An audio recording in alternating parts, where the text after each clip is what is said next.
Matthew 5. When Jesus saw the crowds, he went up on the side of a mountain and sat down. Jesus' disciples gathered around him, and he taught them, God blesses those people who depend only on Him. They belong to the kingdom of heaven. God blesses those people who grieve. They will find comfort. God blesses those people who are humble. The earth will belong to them. God blesses those people who want to obey Him more than to eat or drink. They will be given what they want. God blesses those people who are merciful. They will be treated with mercy. God blesses those people whose hearts are pure. They will see Him. God blesses those people who make peace. They will be called His children. God blesses those people who are treated badly for doing right. They belong to the kingdom of heaven.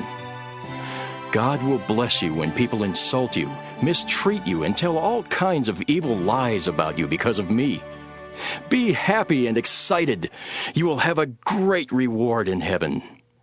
People did these same things to the prophets who lived long ago.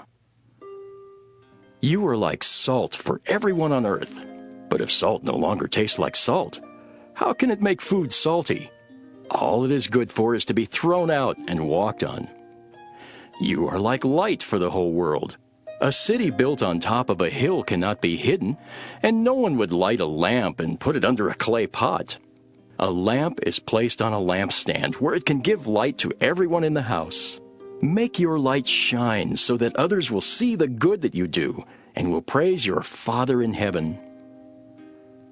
Don't suppose that I came to do away with the law and the prophets. I did not come to do away with them, but to give them their full meaning. Heaven and earth may disappear, but I promise you that not even a period or comma will ever disappear from the law. Everything written in it must happen. If you reject even the least important command in the law and teach others to do the same, you will be the least important person in the kingdom of heaven. But if you obey and teach others its commands, you will have an important place in the kingdom. You must obey God's commands better than the Pharisees and the teachers of the law obey them. If you don't, I promise you that you will never get into the kingdom of heaven. You know that our ancestors were told, "Do not murder," and "A murderer must be brought to trial." But I promise you that if you are angry with someone, you will have to stand trial. If you call someone a fool, you will be taken to court. And if you say that someone is worthless, you will be in danger of the fires of hell. So if you are about to place your gift on the altar and remember that someone is angry with you, leave your gift there in front of the altar. Make peace with that person. Then come back and offer your gift to God. Before you are dragged into court, make friends with the person who has accused you of doing wrong. If you don't, you will be handed over to the judge and then to the officer who will put you in jail. I promise you that you will not get out until you have paid the last cent you owe. You know the commandment which says, "Be faithful in marriage." But I tell you that if you look at another woman and want her, you are already unfaithful in your thoughts. If your right eye causes you to sin, poke it out and throw it away. It is better to lose one part of your body than for your whole body to end up in hell. If your right hand causes you to sin, chop it off and throw it away. It is better to lose one part of your body than for your whole body to be thrown into hell. You have been taught that a man who divorces his wife must write out divorce papers for her. But I tell you not to divorce your wife unless she has committed some terrible sexual sin. If you divorce her, you will cause her to be unfaithful, just as any man who marries her is guilty of taking another man's wife. You know that our ancestors were told, "Don't use the Lord's name to make a promise unless you are going to keep it." But I tell you not to swear by anything when you make a promise. Heaven is God's throne, so don't swear by heaven.